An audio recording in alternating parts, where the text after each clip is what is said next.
yun nga, nag-bike sila. Nag-bike po kasi sila. Uminom siya ng ano niya, ng maintenance niya.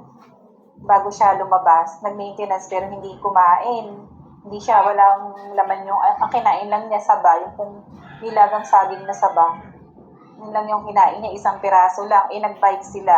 Nakarating na sila dun sa lugar na, yung sa bayan na pupuntahan nilang nag-bike. Doon po siya na-pass out po siya. Tapos, meron din siyang daladalang pang spray. Pinapadalang ko rin kasi siya. Tapos yun, hindi rin niya agad-agad na naalala. Kasi nga, na-pass out na. Tapos medyo nagising po siya nung after nilang nahilot-hilot siguro ng mga kasama niya. Ayun, na ano niya yung pang-spray niya. Pinakuha niya, yun yung pinang-spray niya. Galing. Tapos doon ko na lang po siya pinuntahan sa dito, nag-abot na lang kami dito kasi nga dadalhin po siya dito sa sa bayan.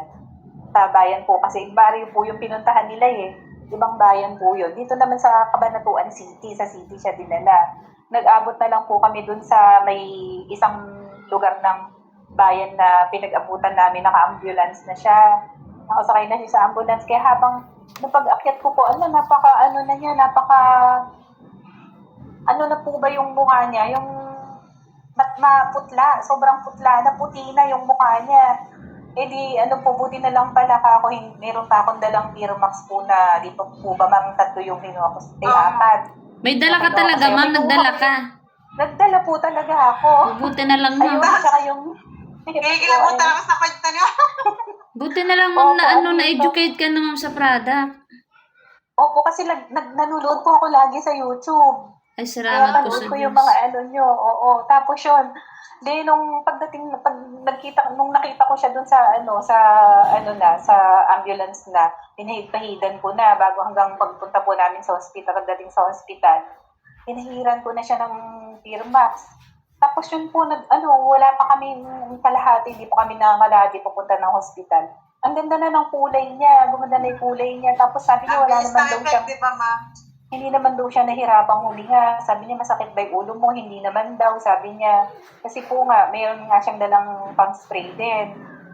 Tapos yun, hanggang pinapahid-pahidan ko siya nung pagbaba po namin ng ambulance, ayun na, sinitiskan, tawag dito, ini-ECG. Normal naman po lahat. Normal lahat yung pati yung CT scan niya kasi baka nga daw po may ugat na namaga, ganun. Kasi ang pinahiran ko po talaga yung ulo. Dito. Pinahiran ko talaga kaya po yung isang Pirmax kung muntik nang maubos. Naubos ko po talaga. Buti na lang meron pa ako isang reserba. At least ma'am talaga. Opo. Ang laking tulong, di ba po? Kaya po nakauwi na kami. Ipaalis po nga siya ng hindi po ma'am, hindi na siya na-confine na normal po naman lahat, pati laboratory niya, sugar niya, normal naman po. Hindi mo ma-explain anong nangyari? Hindi mo ma-explain kasi biruin mo yun na nag-pass out ka. Diba? Tapos, pati ikaw ma'am, maaliwalas yung mukha mo ma'am. Di ba ma'am, nung minsan mo ako nakita, nag-video call tayo, Yung video call mo, iba tayo, tapos ngayon ang liwanag ng mukha mo ma'am, para bumata ka ma'am. Tapos ma'am, 57 na ako ma'am. Kaya nga, yung ibang-iba yung ang bata ng niya, Oo. Tapos ma'am, kasi alam mo ba, nangihinayang akong maglagay sa mukha. Nangihinayang akong magpahid-pahid. Ang pinapahidan ko lang dito, tapos ilalagyan ko lang dito. Yung mga alam mo, ginagawa ko, ma'am, ito lang ginagamit ko, ini-spray ko lang sa mukha ko. Ma'am, maganda talaga. Nangihinayang akong ma'am, i-direct na maglagay ako, baka ako maubos, gano'n. Bilis. Pero ang effect ma'am, maganda baga ma'am. Oo, ma'am, naku, thank you, ma'am. Thank you talaga. Kaya sabi ko, itutuloy ko na to. Talagang, sign na yan, ma'am. Pinag-pray ko kay Lord. Sabi mo, di ba, ma'am? Sign. Ito na magbabago sa'yo.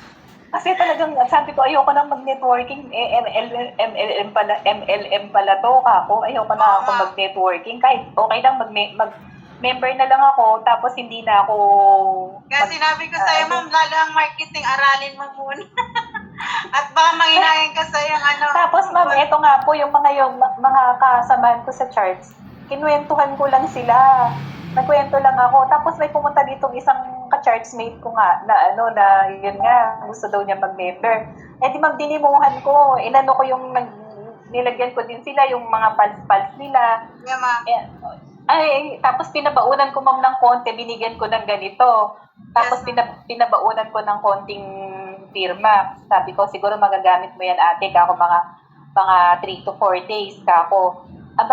Bumalik po siya, sabi niya kasi ginamit daw niya sa asawa niya. Ang laking ginhawa, pati yung frozen shoulder niya, nawala daw, ganun. Isang pahidlay ginawa ko dito sa bahay, pinahidan ko lang siya.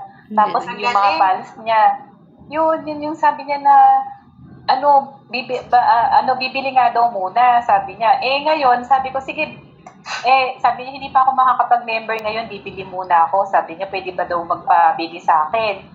Sige ka, kaya lang, sabi ko po, kung lagi po kayo kako sa akin bibili kako, sa akin mapupunta yung di po ba meron pong na